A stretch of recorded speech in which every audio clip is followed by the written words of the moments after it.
Hello and welcome to episode 1413 of The Sleeper and the Bust. It is Friday, May 9th. I'm your host, Paul Sporer, joined this morning by Justin Mason. Justin, good morning, sir. Good morning. How are we doing? Oh, not too bad. I know it's been a bit of a week over there.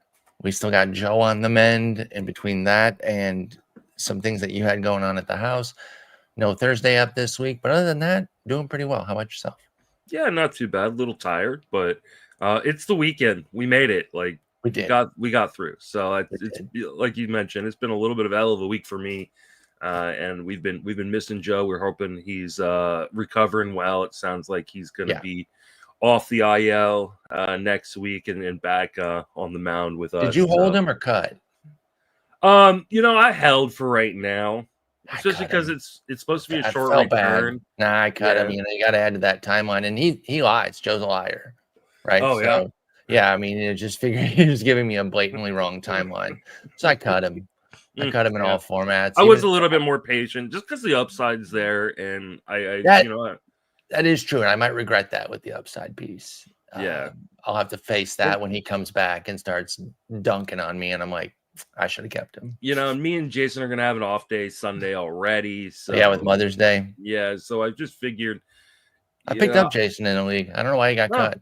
I picked him up. Yeah. No, it's shower league. I mean, he plays once a week. Yeah, so that's the hard part. It's like you have to be in a guaranteed production podcasters league. It's guaranteed production. Yeah, makes sense.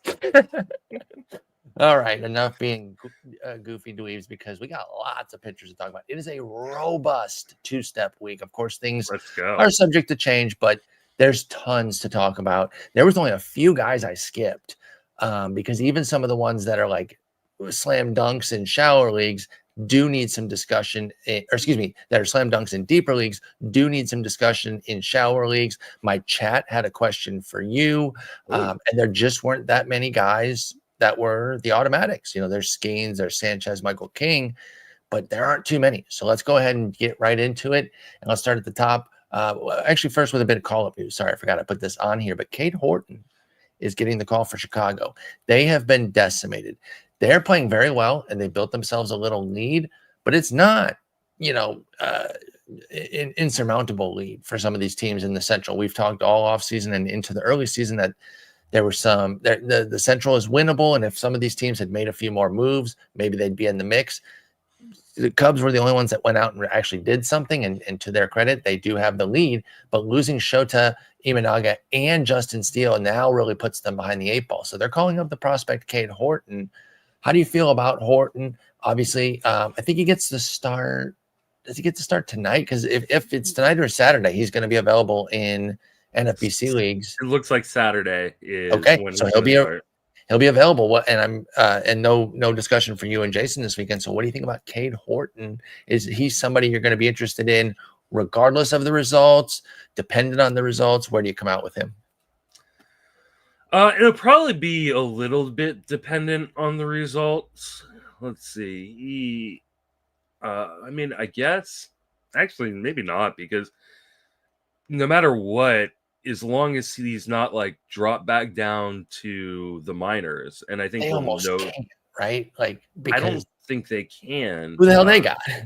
Yeah, and he's going to line up for a start against the White Sox at home on Friday of next week. So I think you have to be interested. The problem for me is like I don't need a ton of pitching personally.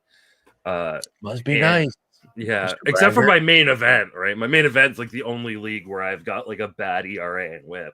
But everywhere else I'm doing great. But he's got such upside, and like the rotation isn't big time prospect. Like there is rich upside, but he might not be fully developed yet either. So it could be one of those things that takes some time.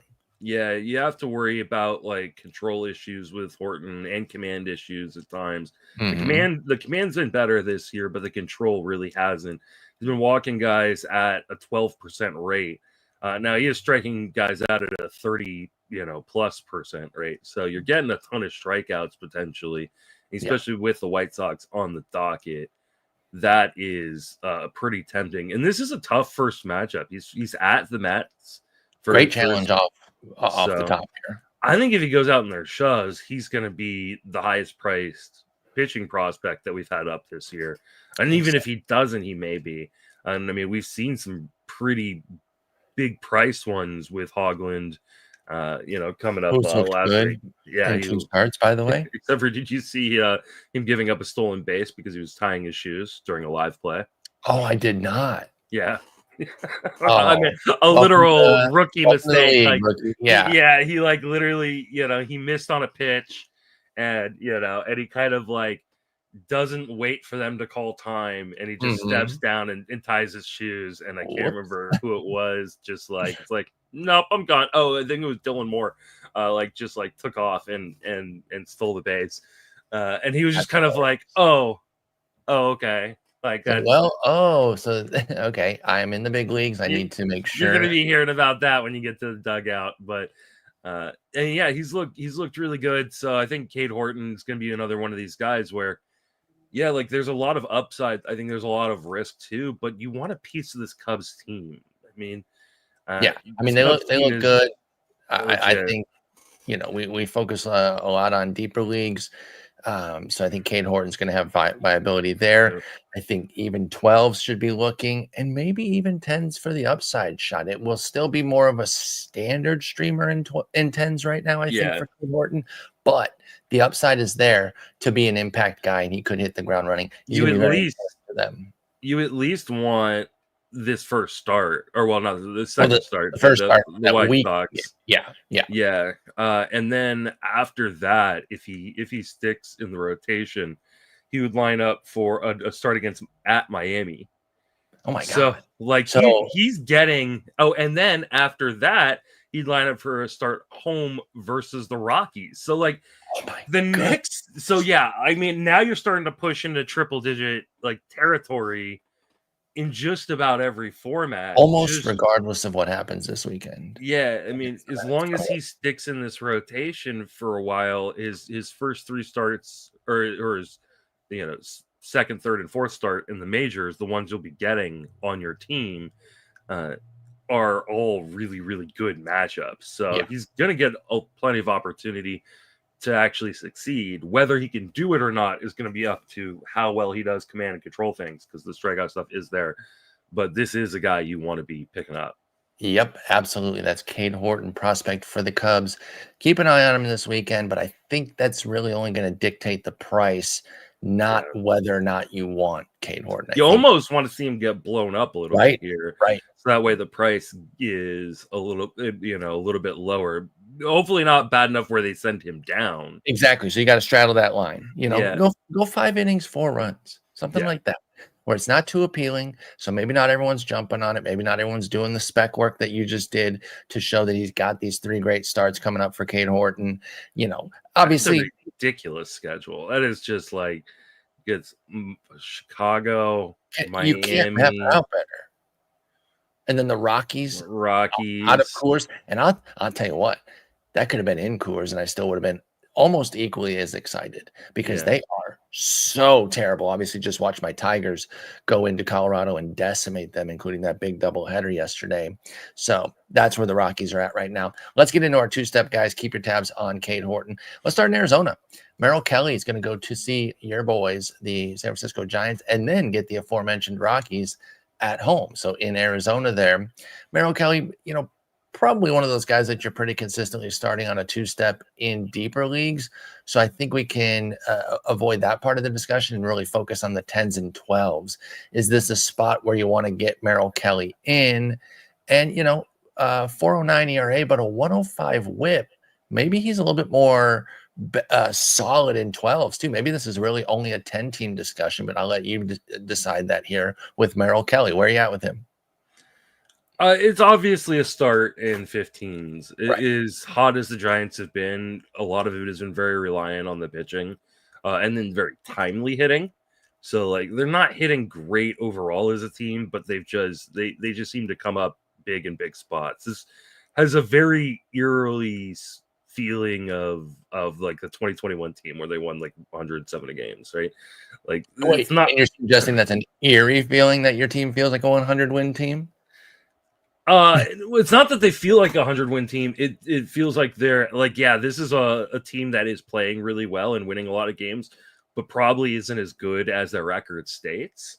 Like, and that was like a weird season that set us back, even though it was a really great season because they didn't trade anything. Yeah, it tricked everybody in the organization into believing, oh, this is a team that can win now, when it really wasn't. And then it has that kind of eerie feeling, like, oh no, they're gonna 7 games. What are you gonna do? Tear it down? They should have, but like, no, they shouldn't. You can't. Like, because no seasons are guaranteed. When you're in the midst of a season that good, you can't. Now, no. What they should have done is tear it down the next season, right? Like, right, hey, but they started around 500 the subsequent 3 years. Yes, so and they kind of just fed straddled, which I feel like they've been doing a lot of. I know, and you've been very angry about it, but this team just not going to tear down exactly the same way, because on paper you look at it and you go, it's good, but it doesn't really have an opportunity to be great, especially in that division and in the National League. But I think. I don't want to get too far afield. Yeah, no. We got way too long of a list. Kelly, we like him in 15s for sure. 12s, I think it's close to for sure for me.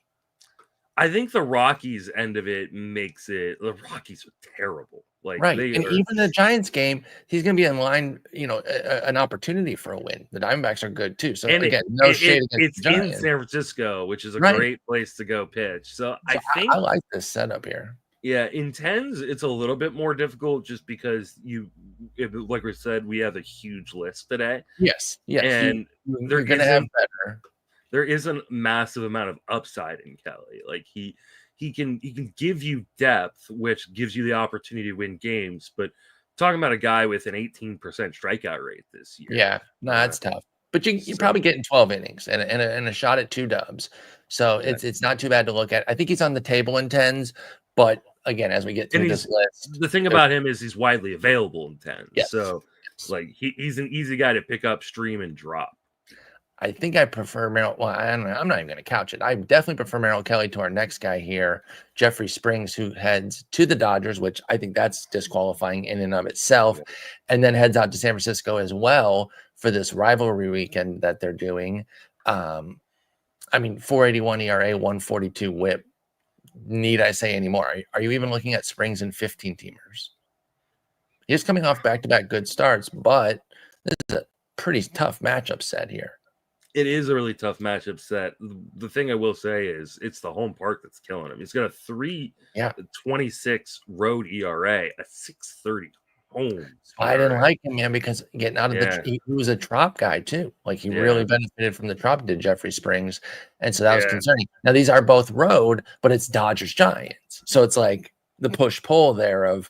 I think you're only really considering it at 15, and it really just depends on what your options are here. I think in most 15s, you're not going to have a lot of options here. So I think I would consider it at 15. I think in a 10 and 12, I'd rather have Merrill Kelly. So. I'd rather have Merrill Kelly and probably several other names coming up, including this one here, who's probably popping up on some waiver wires, almost certainly popping up on waiver wires in 10-teamers. It's Grant Holmes. We're now at the 7-start mark, and for a guy like this that I was really in on, I want to give it like 10 starts. So I'm still in here for these next 3. I've been starting him pretty consistently in 15s. He gets Washington and at Boston, not the easiest 2-step, but he's been pitching better of late overall. Like I'm looking at the box score here for the Cincinnati game. He did give up 4 runs, but it was 2 in the first, and then he really calmed down. I was watching that game. It was a good game there. Pitched really well against the Dodgers, including 9 strikeouts. Arizona whooped him, but that's Arizona. They're really good. He'd had 2 really good starts before that. So it's been up and down, and that's evidenced by the 4.58 ERA for Grant Holmes. But a 125 WHIP is okay. And then 40 Ks in 39 and a third innings. And high win probability on Atlanta. They've been way better since the 0-7 start. He's 2-3 on the season. Where you come out with Grant Holmes again, Boston and Washington. Actually, it's Washington and then at Boston. I think we kind of fell a little bit for the, I don't know. I mean, I guess I want to call it the Michael. Yeah, I want to call it like the Michael King effect. Like we but have the panned out. Huh? But Michael King panned out so well. Well, that's what I mean. I think people saw what Michael King did and expected Grant Holmes to be the kind of guy that could do that exact same thing, especially because he followed a much more similar path than maybe his namesake Clay Holmes did in terms of transitioning. Like he started to transition a little bit last year in terms of transitioning into a starter, but the stuff just hasn't played up in the same way that it did when he was doing that transition last year for Grant Holmes. And on top of that, the command and control have not been there either. He's walking too many guys, giving up too many home runs. Now, I think the home runs are a little bit fluky for Grant Holmes. He's got like a 21% homer to fly ball rate. Like I don't think his last 3, and that's Arizona, LA, Cincinnati, LA being the Dodgers, right? So, those are 3 good teams. I think in a lot of shallower formats, you weren't even starting him at Arizona. Now, in fairness, you weren't starting him against the Dodgers either. So you might have dodged the Diamondbacks bullet, but then you didn't get the Dodgers goodness, which obviously, because you're not starting him against the Dodgers. But again, okay against Cincy, but 2 homers for those 4 runs. So it's been a little up and down. What about now, though, with this two-step? You think it's good enough to roll with Grant Holmes in deeper leagues? I don't know. Washington, they have an offense that can get to you, and obviously Boston does too. I think I put him on the lower end. I honestly would have a pretty big conundrum if I had both like Springs and Holmes on my roster. Man, I like it way better than Springs, but I came in as a Grant Holmes guy, so I'm predisposed. Yeah.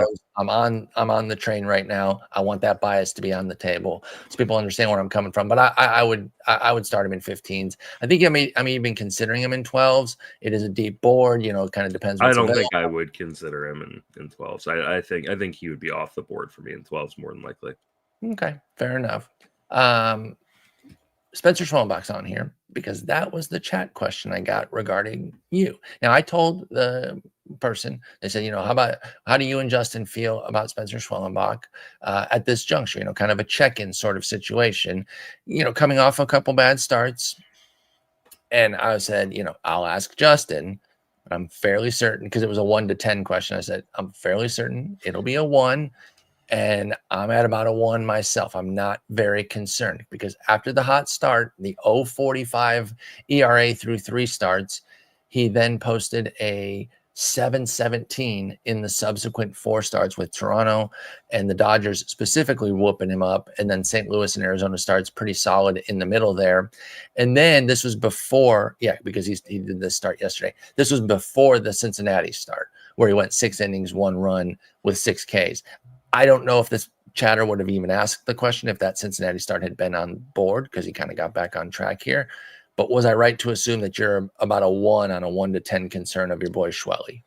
I mean, I think you always have to be concerned with a pitcher who doesn't have like the track record that Schwellenbach doesn't have, right? Like what we saw last year was his rookie season. So we don't really have like a lot of we don't really have major league track record to like point back to and say like, hey, he's gonna be fine. He sometimes will have these moments because I feel like he's tinkering with things right now.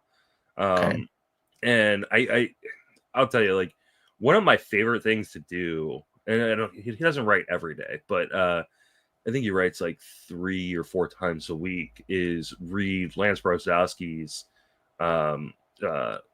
little newsletter thing that he sends out. Substack? Yeah, his Substack. Yeah. It's free. He's got a paid thing, but go if you want like just amazing insight on pitch shape and pitch development, Lance Brozowski may be the best guy in the business. So definitely go and check him out. And he wrote about Spencer Schwellenbach and kind of him adjusting a little bit of the shape on his fastball, and he seems to be tinkering, but that nothing necessarily looks broken. Like the mechanics are fine, and he's probably just going through a little bump in the road. So like if it's on a 1 through 10 scale, I'll go 2. But it's closer to a 1 than it is a 2. Maybe it's like a 1 point, 1.4 or something like that. But I'm I not didn't super figure worried. that you'd have much must concern. start in all formats. Like I'm not worried about Schwellenbach that much. Okay, I didn't think so, but I figured I would check in because, again, before that Cincy start, it had been a pretty rough run of 4 there, though, again, really inflated by 2 bad starts. I really think we're coming down to 2 bad starts, one against a crummy Toronto team, and then the other against the Dodgers, which, shrug, it's the Dodgers. I started him against the Dodgers, as I'm certain you did, but that's what happens sometimes. All right, let's go to Baltimore. Cade Povich. This young guy, man, obviously they need him to be good, and he's not been. Yeah. They don't have him pitching. Like they suck, dude. They suck so bad. Baltimore's 13-22. They're not going to make the playoffs. Bold prediction is looking great. Early on, like it's early, but 13-22, man, is going to be hard to come back from in the AL Beast. I'll tell you that right now. So I don't even know. Maybe you can get that victory lap fired up, and I'm not big on the early victory lap, but where does the pitching come from with them? At any rate, after 2 solid a good start against Washington, 6 2/3, 1 run, and an okay survival against the Yankees at home, 4 2/3, 3 runs. He got clobbered again, this time by his former organization, Minnesota, 6 innings, 5 runs, and it was 1 bad inning. All 5 runs came in the 3rd inning, but that's who he's been, man. He's been prone to the blow up. 5.55 ERA and a 154 whip for Cade Povich. Are you starting to I didn't even give the matchups. I'm sorry. Minnesota and Washington. So against Minnesota again and then Washington, both at home. Are you starting Povich anywhere? I don't think I am. I needed this blow up, though, by the way, because we have our board bet this week on Povich versus Sean Burke. I took Povich? Yeah, you took Povich. And you won last week's, which was Bowden Francis versus Taj Bradley. So I'm very, very glad that Wait, what was this? Was Povich supposed to get a 2 start? Why did we bet on Povich versus Burke? I think they were supposed to both have a 2 start, I believe, last week. And I can't recover from that. You're not going to recover from that. So especially he's not going to get the 2nd start. It's going to be a 2 start next week. Yeah, I'm taking the tub on that, which is nice because I'm in some trouble in 2 of our other board bets. We only have 5 board bets. They're all terrible. Like terrible for you. I mean, just terrible in general. It's over under 4.25 ERA for Ben Lively on the season. Then we have a Casey Mize versus Hayden Birdsong. Total season. Your guy ain't even starting. Well, that actually may help me because we had a minimum 100 innings. Oh, well, how's that going to help? Casey Mize has a 2.53 ERA and a 101 whip. Does Birdsong get to 100 innings? Is what? Oh, you're saying it's going to get thrown out because it's going to get it might get thrown out because Birdsong's not a starter. I mean, he's been great, by the way. I should point out 147 ERA, 120 whip but he's not going to throw enough innings to if he qualifies for the 100 innings. I'm screwed because you're going to have so many more strikeouts. And relax, it's May. He can still get in that rotation for. He should be in that rotation over Jordan Hicks. Let's be 100%. Or Verlander at this point. Shut the hell up with that bullshit. I know he shouldn't be, but like Verlander's been rough. So we're gonna talk Verlander. And then we have a Josh Smith over under 525 PAs, which is looking good for you on the over. Yeah. So criminally underrated player. Anywho, we're out on Cade Povich pretty much everywhere. I just don't really see the upside, folks. I'm sorry. I did. So I feel like if it wasn't for the Orioles having such a terrible rotation, right, he'd for sure be in the minor leagues still working on stuff. I feel like they're doing him a disservice by trying to like make things work with Kyle Gibson and guys like that. And now they've had to like because they don't have options, like they are like just forcing Povich into the rotation, and I do think it's just hurting his development. This is a truly terrible game plan for the Orioles that is backfiring tremendously right now. Who could have seen that besides everybody? I don't mind that Povich is getting trial by fire, but it ain't helping fantasy, folks. Let's just say that. Tanner Houck at Detroit, home to Atlanta. a guy that I struggled to get on board with this draft season. Pretty comfortably faded him. Obviously feeling plenty fine about that. 6.10 ERA, 150 WHIP. Throw it in with the second half of last year. It's been rough. Do you see any avenue? He is coming off, some decent work. Listen, he's going to be working off that 11 earned at Tampa Bay for quite some time, Tanner Houck is. So we're going to have to kind of continually game log him if things do continue to turn, because he has a 3.57 ERA in his last 4. But again, that composite ERA is going to stay bad for a while, even if he continues to put up decent starts. With those good 4 starts in a row now, well, they're not all 4 good, but that chunk of 4 decent starts, are you getting to Tanner Houck anywhere? This is going to be one of those guys that just frustrates the hell out of you, because you look at what he's done in his last 4 starts and you go, hey, like, he had 7 strikeouts and 6 strikeouts and 6 strikeouts. He was, prior to the last game he had against the Rangers, Houck was averaging 6 innings a start over those 3 starts, getting the strikeouts, almost a strikeout an inning in every single start. You were like, okay, hey, he's turning the corner. And then against Texas, he runs into trouble, gives up a home run, gives up 2 walks in 4 2/3, and only gets 2 strikeouts. And they're terrible. So that's wasting a good outing there. Yeah. Texas is not hitting worth anything right now. So I feel like this is, I don't know. I mean, for some reason, the name popping in my head is like he's a right-handed version of Jonathan Sanchez right now, which is on any given day, he can go out there and throw a gem or just absolutely give back everything. Yep. And I hate guys like that, because you never know when those starts are going to be in terms of like the competition level. Like you said, like he just went out and looked bad against Texas, who is not a very good team. Thankfully, they didn't drop like 7 on his head or anything like that. But I just, right when you thought like, hey, he's had 3 really good starts in a row, Houck's putting it together right here, then he goes out and like totally makes you feel like, oh no, he's not startable still. And so I think in 15-team leagues, I think you can make the argument and talk yourself into it, but I also think there are enough interesting starters on this list that you might be able to find better options. And I probably would go with the good 1 start over this kind of, unreliable player. At Detroit, home to Atlanta too. So not easy. Not a walkover here for Houck. I've got some nerves. Honestly, I take this next guy who like doesn't bring a ton to the table as far as upside, like not going to get a ton of strikeouts, but Colin Rea could not have a better setup. He gets Miami and the White Sox both at home. I take Colin Rea over Tanner Houck. I personally take Grant Holmes over him. I think I take Merrill Kelly over him, and we still got a bunch of names that I think I'd also take over Houck. Yeah.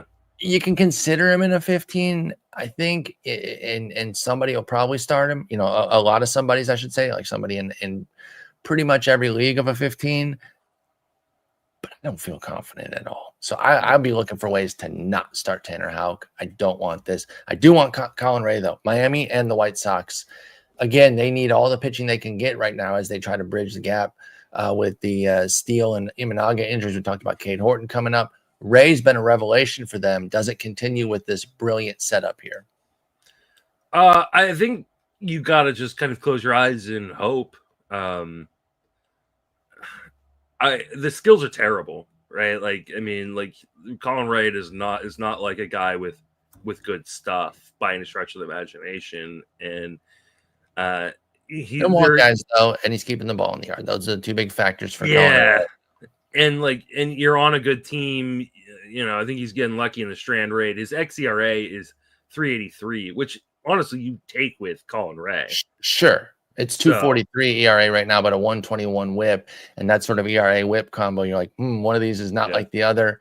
That WHIP says the ERA is going to eventually come up. The homers are probably going to start flying out eventually. It's a 5% homer to fly ball. Like there's risk, but does that risk pop up this week with Miami and the White Sox? I think the matchups are too good. Like I think you have to just roll with him, and I think that makes him streamable in a 10-team league. and I think he should be started in a 12-team league just because these matchups are so good for Colin Rea that you have to use him. But like, he also has the feeling of a guy who, because he gives up contact, he doesn't strike guys out. Like, he could just get BABIP to death in one of these games, and I'm not going to be surprised. But I just don't know, especially being on the Cubs. You're going to have an opportunity to win both of these. Yeah, you got to go for it. Like, this is one of the best streamer. Do the White Sox scare you at all now? Not yet, because we didn't talk about their big addition in the Open. No, like we talked about Cade Horton, heading to Chicago for the Cubs. But we didn't talk about the Pope heading to the White Sox. And I know there was a lot of talk about he's a Cubs fan. He is not a Cubs fan. He's a White Sox fan. He's a White Sox fan. Yeah, like there are pictures of him at White Sox games. I don't know. Like, side, I do think the only way the White Sox would win would be to get God's help. Divine intervention. Absolutely. Yeah, absolutely. So I don't know. Like, maybe this is the White Sox week. They reel off like 6 in a row. Oh my God. Yeah, obviously that by the way, the whole thing crazy there with the American Pope. But him being a White Sox fan, I'm still going to start Colin Rea, but that is a huge addition for the White Sox that they got the Pope on their side. Get this Colin Rea situation going. There is some risk, but again, it's just probably not going to show up until he gets through this week. We don't really know who's going to start for Cincinnati. Both RotoWire and Fangraphs have Graham Ashcraft slotting in for Hunter Greene. He's in the bullpen right now. I don't know that that's going to happen.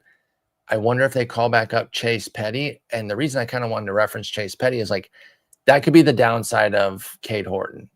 Chase Petty came up, legit prospect, gets absolutely pasted in game 2 of a doubleheader by St. Louis with 9 earned and 2 1/3. We don't want that for Cade Horton. That would be one of those ones that's like might get him sent back out. Do you think he comes back up for this 2-step here for Cincinnati? Do they piece it together? Maybe Graham Ashcraft goes like 2 to 4 innings and they're just going to kind of bullpen game it. I don't really have a great read on where they go here, but I kind of wanted your thoughts on Petty if they announced on the weekend that they were going to bring him back up. I mean, Petty's got really, really good stuff. The question is going to be, can he command and control it? And we saw that with him giving up he gave up 2 home runs and 2 walks in like 2 innings. Yeah, 2 innings. But he can get strikeouts. He had 3 strikeouts in those 2 innings, and he's been striking guys out at a 25% clip, 29% clip in AAA. So sorry to interrupt you. I think we'll get a read on Sunday. If he's slated to start on Sunday, that would be his 5th day for Chase Petty at AAA. If he doesn't start there, I don't think he gets both. So I think for me, because Rhett Lauder just has been on rehab, and he has his next rehab start on Sunday. So he could easily be the guy who comes in. He can come and get that second start if he is stretched out enough. So I think that one of these games is definitely going to be a bullpen game, and I think that maybe Chase Petty comes up and starts the first one. But it would be against the White Sox. I don't know, God on their side. I don't know. I think there's a lot of risk there. For sure. I mean, the only thing we've seen from Chase Petty in the majors was terrible.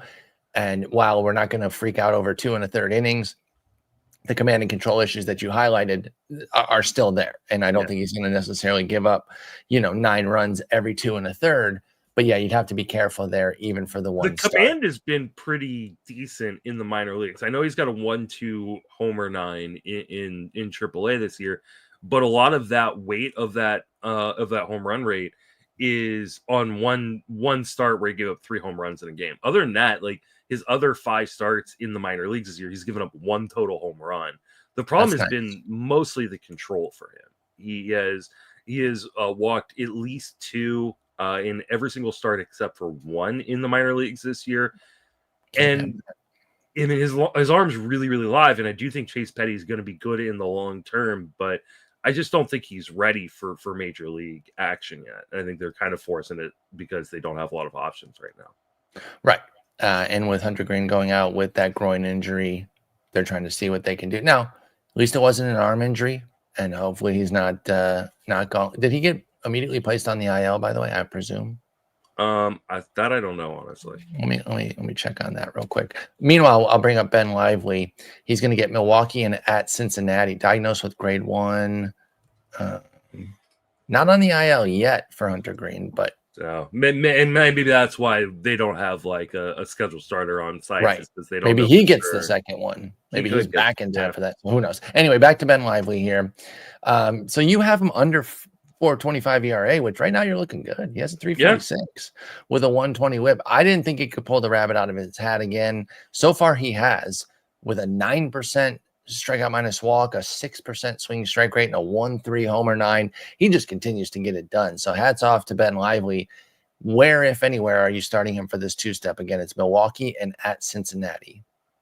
I mean, I think I'm starting him definitely in 15s. We're definitely starting Lively in 15s. I was going to light you up if you said nowhere, because I'm like, how are you going to take a board mid on him and not start anywhere? So I think for sure you're starting in 15s. I think in 12s, it kind of really depends on your other options. Like I said, it's a really big list today, so you may have a lot of other options. But I also think Lively is one of those guys that in 10s and 12s, where if you're not starting him, he doesn't need to be on your roster. He's a standard straight streamers. So this is hey, am I picking up Ben Lively and dropping someone? Right. And so it really depends on your team context. I don't think you're starting him in most 10s, as much as like he has pitched fairly well. Like he has one of the worst stuff pluses in all of baseball. Like, and that isn't being hyperbolic in any sense. That he actually does. He has the worst stuff plus in all of baseball. I believe it. I just looked it up. 83 stuff plus is right behind Zach Littell with an 84.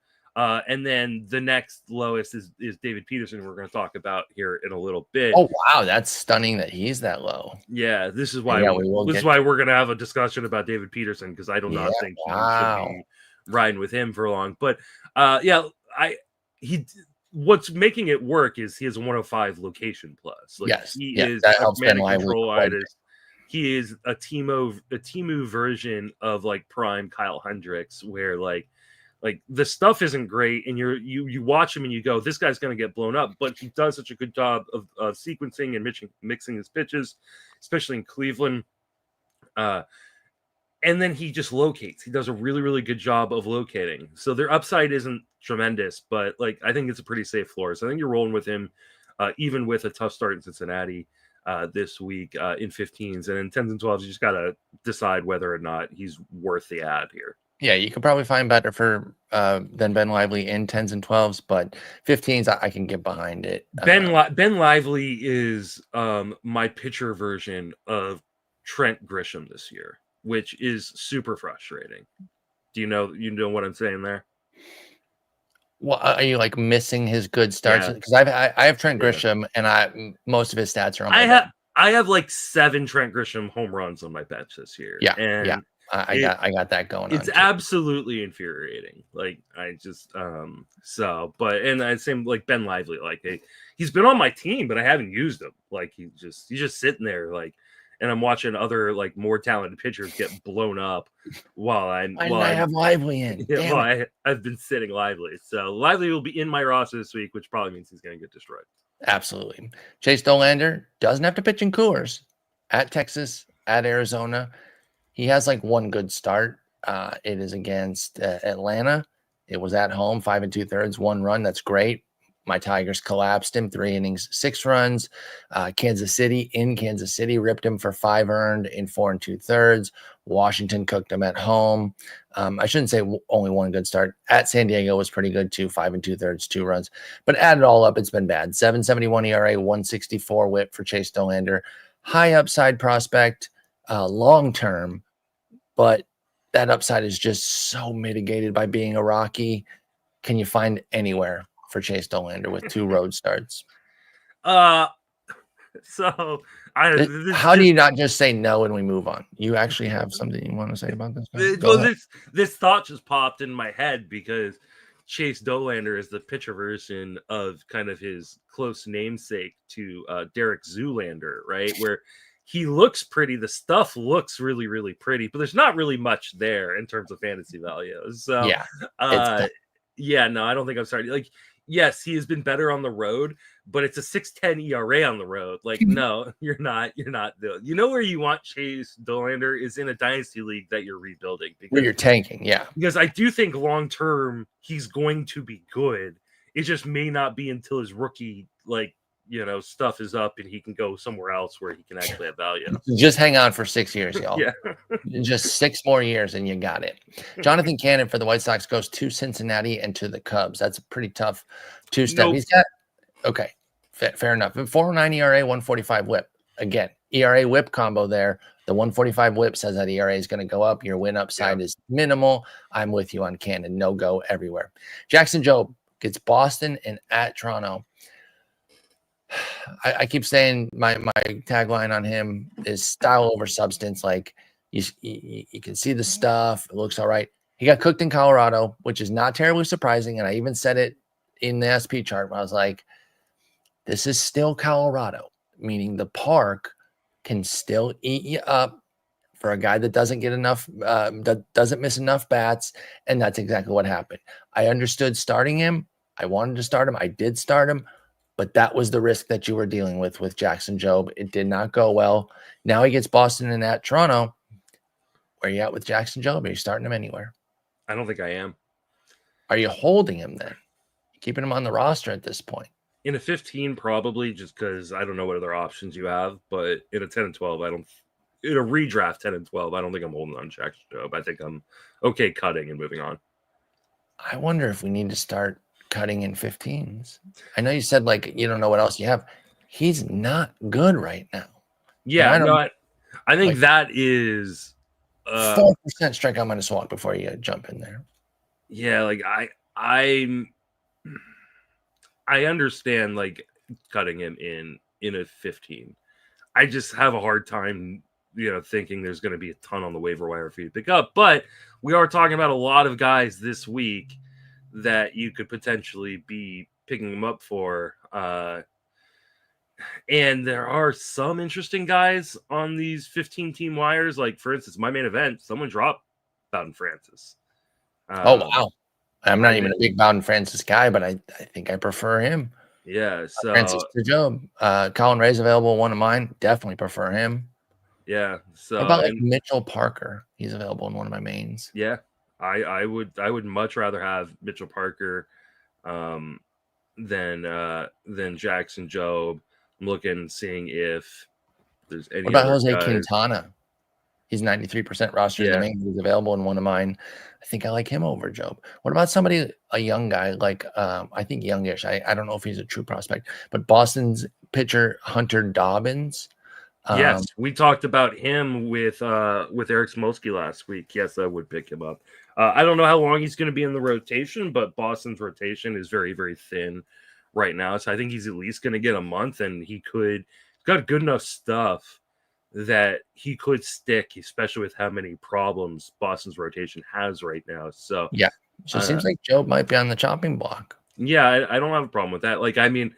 And I think while 15-team leagues don't have a ton of depth, there's always somebody to stream. Like, for instance, this week I'm streaming Bryce Elder I streamed Bryce Elder this week, I think, against the Cubs, or not against the Cubs, against the Reds, the Pirates, I thought it was. Oh, Pirates, yeah.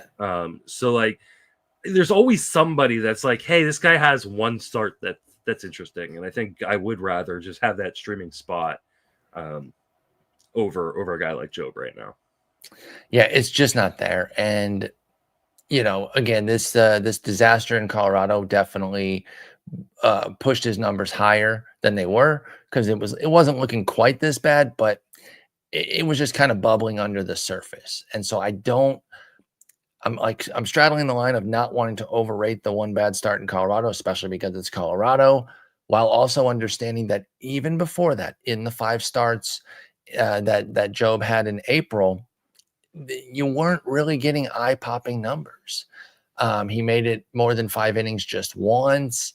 The strikeout numbers were unimpressive. The walk numbers have been a big problem. He's walked 4 in 2 different games, 3 in another. Like, it's just been frustrating. So I'm not really there. I have Jobe in a league, and I'm going to be looking to cut him this week. Hayden Wesneski, Kansas City and at Texas. I'm a big Wesneski fan, so I've been starting him in a lot of spots, 15 teamers. I think he remains a pretty easy start there, but let's talk medium and shallower leagues because he is coming off a tough one at Milwaukee. We'll allow him a bad one. He hadn't allowed more than 3 earned in any of his first 5 starts, and he'd gone at least 5 innings in all 5 of them. So he had his first bad start of the year. 4 innings, 4 runs at Milwaukee. Okay, you're allowed a bad start there. Where do we go from here, though? Do you feel comfortable keeping Wesneski in your lineup, Kansas City and at Texas for 10s and 12s? Oh, man. I think in 10s and 12s, Wesneski is, I think he's on the table for sure. I think in 12s, you probably should, right? You're going up against Texas and Kansas City, both who have not been great offensively. And Houston as a team has played better as of late. So, though they have sputtered a little bit here. Yeah, they're trading around 500, like they're competent. They were hot for a minute, and then now it seems to kind of like injuries have struck too. Alvarez is out, so that part stinks. I think the big issue with Wesneski is the command issues, right? He's not walking guys, which you love to see. But he's just kind of peppering the zone, and it has resulted in some bombs. Like his start against the Angels, he went 6 innings, 3 runs. It was 3 solo homers. He had 10 Ks though too. So it's like you got this good and bad on each side there. All in all, I've been very happy with Wesneski.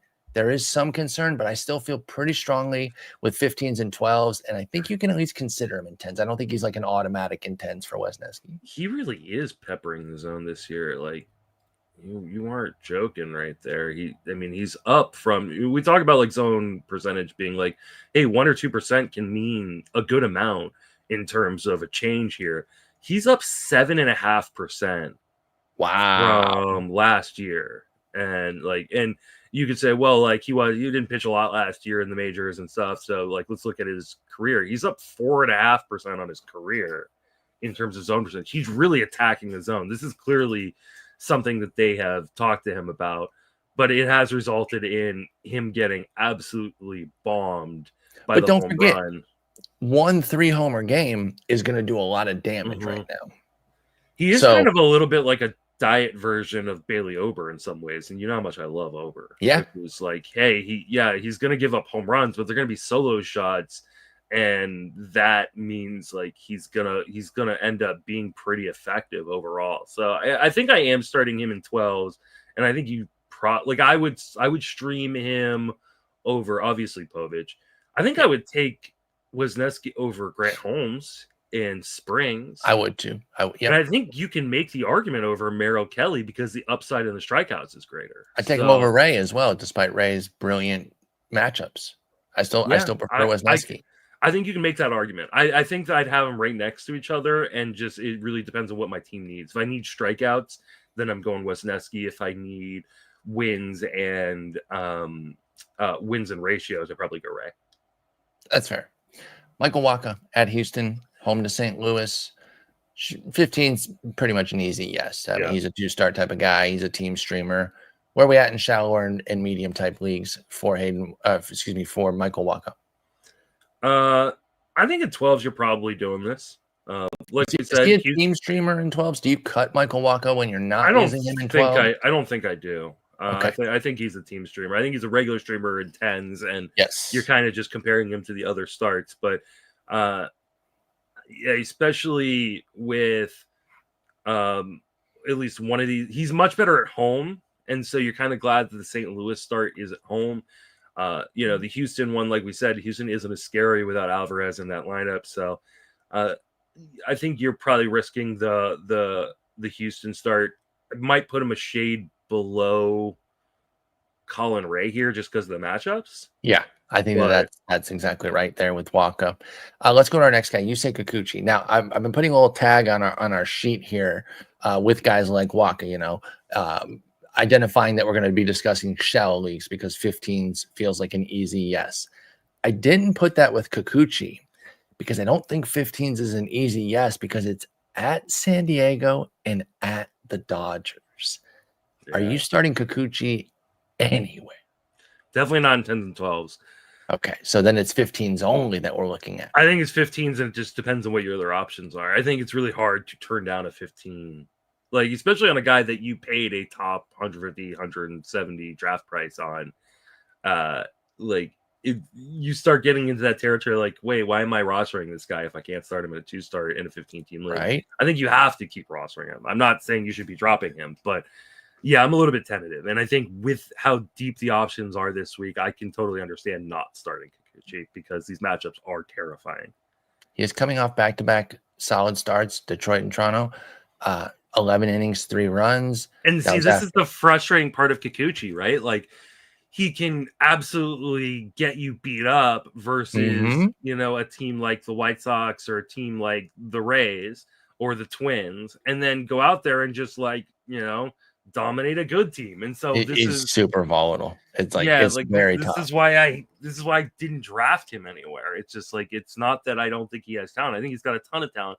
I just don't know that you are going to know when that talent is going to come to fruition and when it's not. If you weren't starting Yusei Kikuchi in a 15, are you cutting him? No, I don't. Okay, I don't think I didn't think so. No. I'm not the biggest fan, but I agree. In a 15, I think he's just too good potentially. The volume of strikeouts, you're not finding that on the wire at this point. I'm with you. I think it would be too aggro to do that in a 15, even if you're not using it. So if you want to pass this week at San Diego at the Dodgers for Kikuchi, that's fine. I think you can justify still holding. Cal Quantrill goes to the Cubs and hosts Tampa Bay. We've talked about a handful of guys in this profile. He's on the lower end of it, A, because he plays for Miami, and B, because I don't think he could strike us out, although his strikeouts are up a little bit this year. Fair enough. 22 strikeouts in 31 2/3. Actually, no, wow, I'm wrong. They're not up. He had a 17% last year. It's 16% this year, so they're actually down a tick. But it's a 7.11 ERA and a 167 WHIP. Is there any universe, since he is coming off of a great start against the Dodgers, 5 innings, 1 run, 6 Ks for Cal Quantrill, any universe where I'm tricking you into starting him? No. Okay, just making sure. Somebody will do this. Yes. There will be people that do this. And we'll be on Matty Wood's Yeah, they're going to be on Matty Wood's sheet this week. So, yeah, his timeline, yeah. Simeon Richardson goes to Baltimore and Milwaukee.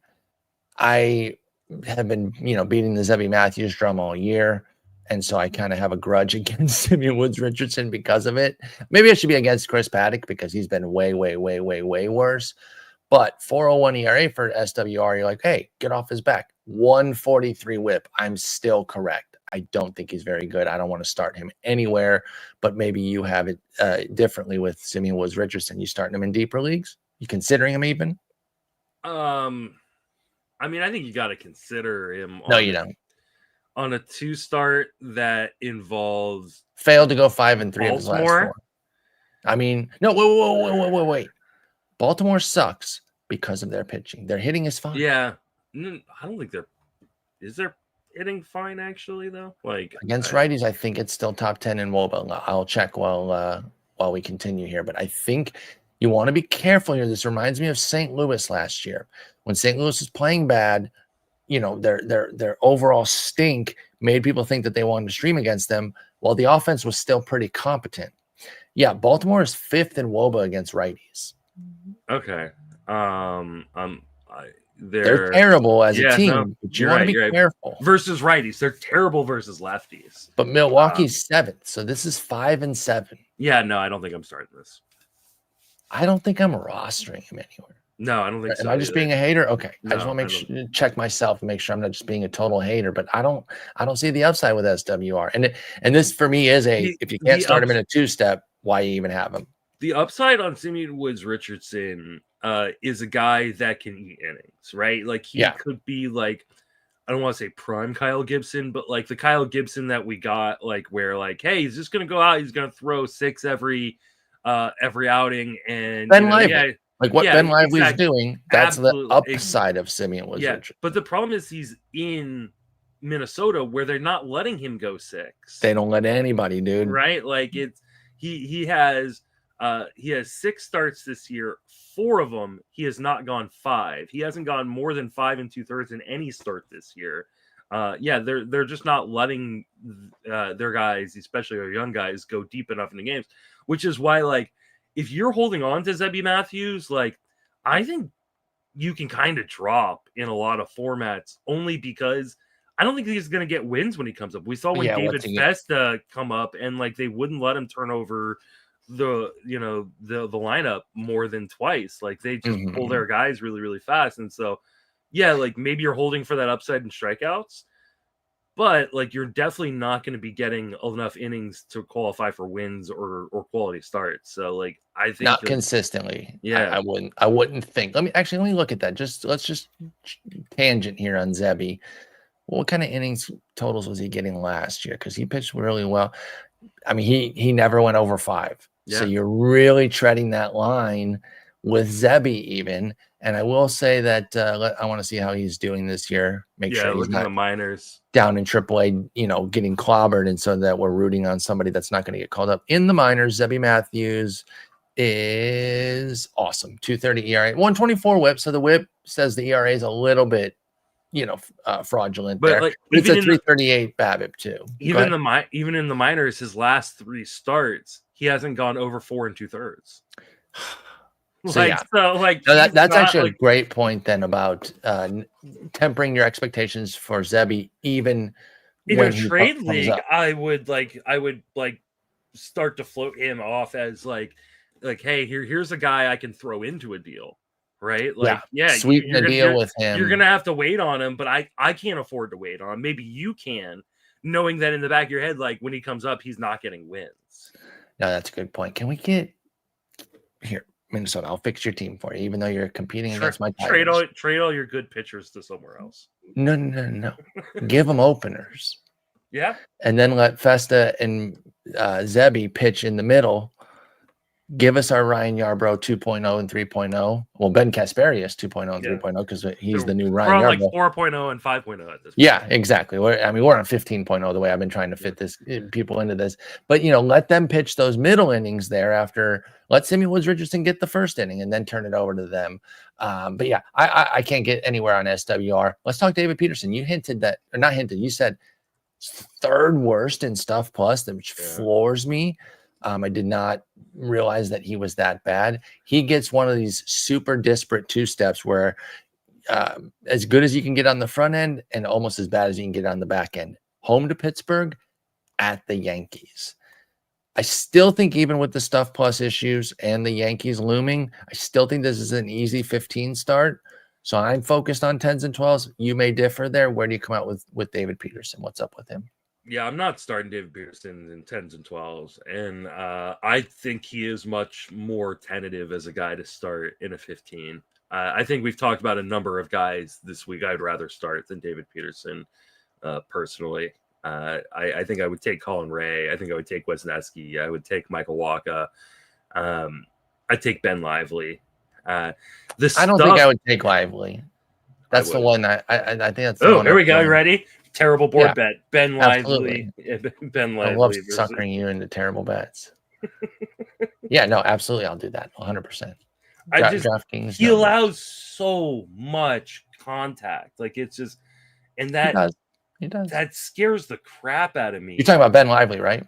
No, I'm talking about David Peterson. Yeah, I'm making fun of you because Ben Lively, again, could not strike us out. So, I know you were talking about Peterson. That is fair. I don't know why the leaderboard's not letting me.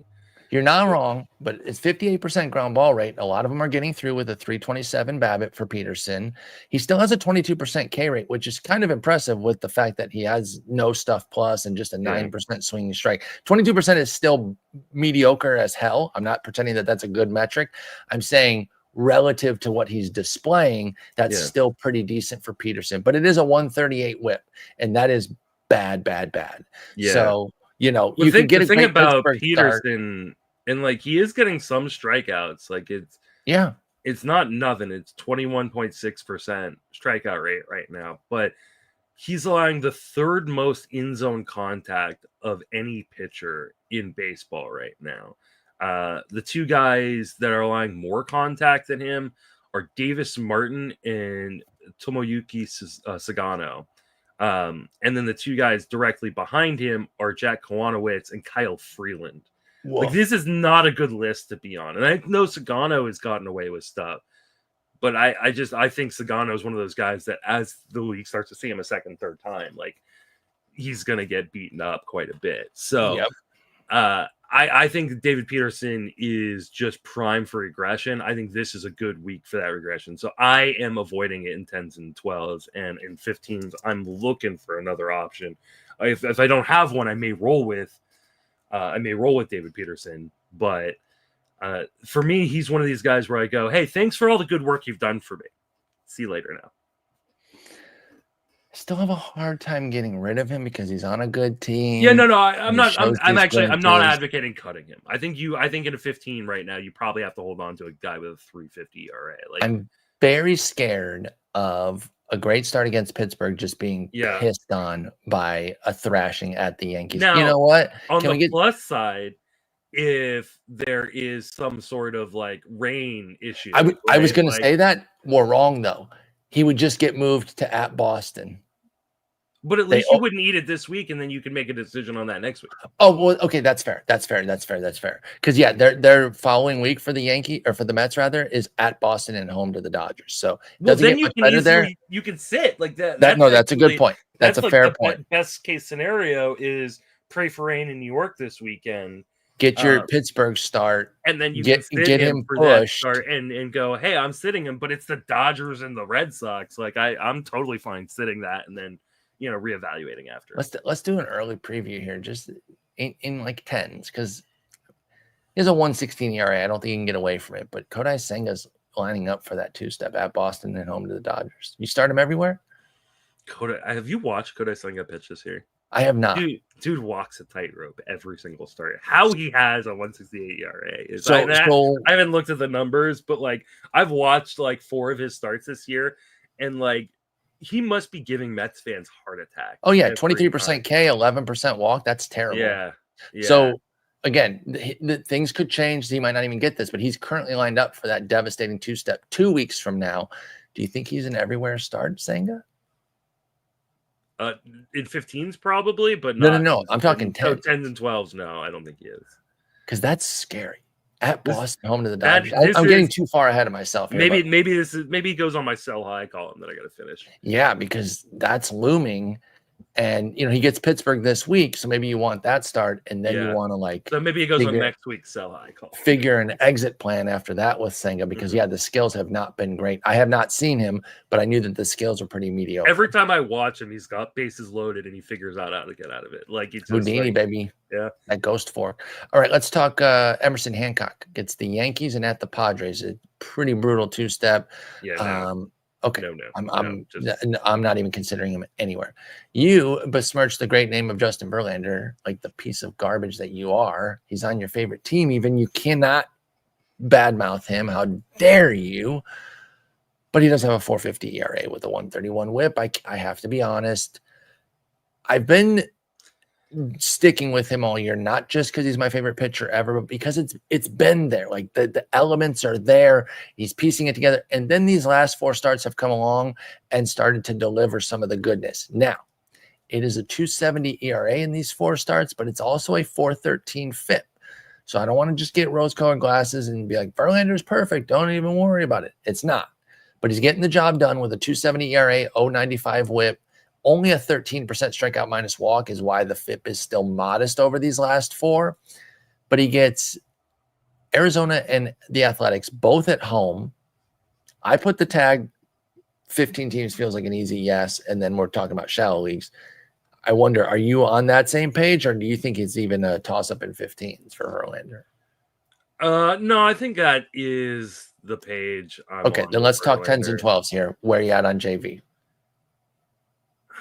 I just think he's a straight streamer in 10s and probably either a team streamer or a straight streamer in 12s. Like it really just depends on the rest of your roster. But I hate you. Like you get depth from him. So you go, oh, well, you're getting depth and he's on a good team in the Giants, but he's 0-2. Like he's not even getting the wins from the Giants. That part is frustrating. Yeah. Like, and so like, what are you really rostering him for? Because you're not getting a good ERA or a good whip, and you're not getting strikeouts really. Like, but he's gone. Okay, he went 6 and a third, 5 in those 4 starts. It's not Verlander's fault that he's 0-1 in those 4 starts. No, it's not. And so like, there is part of me that goes like, well, like that'll get better, but it should. I'm starting him in 12s. He's a team streamer in 12s. I want to say he's a team streamer in 10s, but I'm not in a 10 right now, so I don't have the frame of reference of what I think he's a rotation looks like. I think he's a straight streamer in 10s for sure. I think in 12. I think in 12 so he's maybe a team streamer. I hate your guts. I know. I love Justin Verlander. No, you don't. Shut up. First Hall of Famer, like, you know, dude just seems like a genuinely good guy. And I do really like Justin Verlander, and I think he's going to go down as probably between him, Scherzer, and Kershaw best. Like, yeah, he's a top 5 pitcher of my lifetime. You know, or at least of like my baseball lifetime. Because I think it's those 3 for their generation. Yeah, I think so too. Like, and so like, I don't want to see him stop pitch. Like I want him to get like as many wins as he can, as close as he can to 300. Yeah, he's not going to get the 300, but like I'd love to watch Justin Verlander pitch at 45. Like I really would. I would too. He's probably been so frustrated with how well he's pitching and has 0 wins. Yeah, exactly. Like he cares about the wins right now. He's like, let me at least get to fucking 280. He's at 262 right now. For those that don't know. Anyway, let's move on to Matthew Liberatore. It's coming together, folks. At Philly, at KC, I've talked about him throughout the year. He started the season as somebody where I was like, I'm on board, but I'm not asking people to come with me, not because I'm trying to keep them secret, but because I'm still worried. Now, let's all get on the bandwagon. Obviously, he's picked up everywhere at this point, but how confident are we in this 7 starts of a 3.07 ERA, 0.95 whip, with an NL best walk rate of just 4%, 1.3 on the BB9, not allowing homers? Is it fully coming together here for Liberatore? And how do you feel about this 2-step in shallower leagues? Because again, he's easy starting 15s. You do not have enough talent to not start Liberatore in a 15, in my opinion. I don't know where this came from. Like, but what do you mean he's premium talent? Like, this is the problem with us getting too hung up on 180 innings spread out over 3 seasons. No, I think you're right, but like this is a jump. Like we're not talking it's a leap. He has been during the course of his major league career, like you said, it's only 180 innings. He has been like a 97 location plus guy his entire career. You know what it is this year? It's almost 110, or it was around 110. Yeah, it's 108. Like it's like amazing, which is like 13th in baseball. He's tied with Zach Wheeler with an above average stuff plus. It's not crazy because it's not a major strikeout. Yeah, like, but you'll take that with that kind of location for Liberatore. Yeah, there's only 1, 2, 3, 4, 5, 6. There's only 6 pitchers in baseball who have a location plus as high as him that have a stuff plus higher. I mean, that's Jacob deGrom, nice. Luzardo, Skubal, Brian Wu, and Logan Webb. Those are crazy names. And Zach Wheeler. Like that's like I was not in. I'm in now. Like I'm in. I think he is a must start in all formats. I think so too. I think you're riding this out. I will point out Philly scares me, but like it's sure, must start. It's scary, but it's one of those where it's like I got to take this. I got to see where this goes right now. I'm going to put him into my should start very here. Well. When I do my 2-step article today, I'm going to put him in my should start here only because I want to talk about him. Yeah, I don't talk about my must start guys. Like no, I think he is a must start guy. Going to be very curious to see how you feel about this guy and what you're going to write him up for. It's Shane Baz with his blonde facial hair. Now, I'm not the best guy to be clowning facial hair with my mustache. You have no room. However, at least it's not blonde facial hair. Yeah, that's it's weird. Tough look, man. Yeah. 13 runs in his last 2 starts, which combines 9 innings. Before that, 7 shutty at San Diego. But then before that, 5 earned and 3 1/3 against the Yankees. So 3 duds in his last 4, but then a mega gem in the 4th of those 4. What the hell are we doing here with Shane Baz at Toronto, at Miami? Again, I put shallow league start as the question. I feel like 15s is still pretty easy, even though I was not a Baz guy coming in and he's struggling. I still feel like you can't get away from him in 15s. Do you agree? And if so, where are you at on him, Shane Baz, in 10s and 12s? So he has 7 starts this year. 6 of them have been at home, and 1 has been on the road. And there was that at San Diego was that's the one road start. That's the gem, right? Like that is one of his best starts of the season. Both these starts are on the road. I think I'm starting Baz everywhere. Like get him away from his home park. What's your longer term outlook though? Is this half a starter then? I think it might be, yeah. That sucks. Yeah, I think he gets Toronto the following week at home. I think you take it start by start because I mean he has put up some really good starts at home too. I mean, his start, versus Pittsburgh, his start versus Boston, Kansas City just, they BABIP'd him in Philadelphia too, BABIP'd him to death, right? Like it says, 348 BABIP versus Kansas City, 4 Ks in those 2 games though. Yeah, 467 BABIP. Like they BABIP'd him, but he kind of like earned that BABIP being by not missing bats for Shane Baz. Yeah. 5 innings in the last run there against Philly. Like they really got to him in that final one there. It's been tough. This is one of those guys though that I think could be on wires right now after these last 2 starts. Right. That you should be going and grabbing. I'm with that. As skeptical as I have been about him and didn't really want to pay up, both on the road here for Baz, including one at Miami. I'm with you. You should scoop him if he's available. Let's get to Texas. They got 2 guys going. Tyler Mull. Oh, wait. I don't know why I put Tyler Mull in here. He's an automatic start. Yeah, he's an automatic start. Sorry. Jack Leiter, Colorado and Houston, both at home. Where you at on the young prospect, Jack Leiter? Man, I really want 509 ERA, 130 WHIP, by the way. I know, but it is a 394 xERA, so like he has been like his strand rate is 64%. Like that's gonna go up. And he is a 5 and dive though, which what you really need to understand about these 5 and dives is their margin for error is virtually non-existent. You have 1 crummy inning, and you're tanked. God, this is a really tough one. Like because I think the stuff is better than the swing and strike rate. So he's got a sub 10% swing and strike rate, but stuff plus is 110. Gets the Rockies too. I think in Colorado. I mean, I think in 15s you're for sure starting him. You're also getting Houston, and they're not playing super well. Yeah, and they're missing their best piece right now. In Alvarez. So I think I'm starting this in for sure 15s. I think in most 12s. I think it really just kind of depends on what you need. At some point, you have to wonder if he's going to be kind of a little Dustin May-ish, where like the stuff is really good, but he's just not missing the bats. He allows too much contact. Yeah. But I still think that at least for this week, you're starting him in 15s and 12s and some 10s. And kind of reevaluating as we go on. Yeah, I think that's fair with Jack Leiter. You're definitely taking it start to start. You're not blindly doing anything. Gets at the White Sox the following week. At least that's what it lines up for, which, of course, you love. So even if you aren't starting him in a deeper league, maybe you have a deep enough rotation where you don't have to start Leiter. Hang on for the at White Sox for sure. Let's go to Jose Barrios, Tampa Bay and Detroit. Again, feels like an easy, deeper league start. What about the shallower formats for Jose Barrios? Is he a team streamer in 10s and 12s? Like, do you ever cut him? Yeah.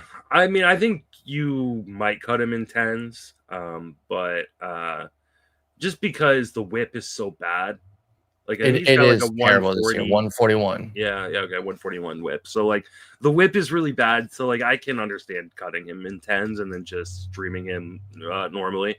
In 12s, you're probably a team streamer, and I think with these matchups, you're getting Tampa Bay away from Tampa Bay, and then you're also getting Detroit at home. Like I think you're probably starting him in 12s and 15s this week, in some 10s. I think he kind of goes into that tier of guys we were talking about earlier with, Colin Rea and Ben Lively. And I think you can make the argument that like Colin Rea's matchups are better, so you go with that. But I do think Berrios' upside is better. I mean, we've seen 17 strikeouts in the last 2 starts. So that is an interesting battle there, yeah, between Rea and Berrios. And I don't really know where I come out. I think it depends on what I need, right? Like, I think that Ray's probably got better win potential with those matchups and pitching for the Cubs. Right. But the strikeout upside on Berrios is definitely greater than it is on Rea. So I think if I'm looking for strikeouts, I'm going with Berrios.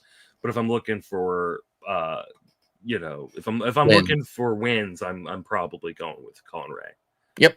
Let's finish up in Washington. Swervin, Jake Irvin, and Michael Soroka both get at Atlanta and at Baltimore. That is not an easy 2-step for either guy. Let's start with Irvin on the table anywhere for you. He's had some good outings. All told is at 3.94 ERA, 115 whip. So nice whip there for Jake Irvin. Where you at? I just don't know that Irvin has the upside for these matchups that I want to risk it. I think there's so many other guys that we've talked about today, like the group we just mentioned, where I go, I think I'd rather have Colin Rea. I think I'd rather have Ben Lively. What the hell is it with you and Ben Lively, dude? Because he's producing. Like, Jake Irvin over Ben Lively. Are we doing that board bet? Put it on the board again. Oh, nice. Put everybody against Ben Lively. Just give me a bunch of free wins. Yeah.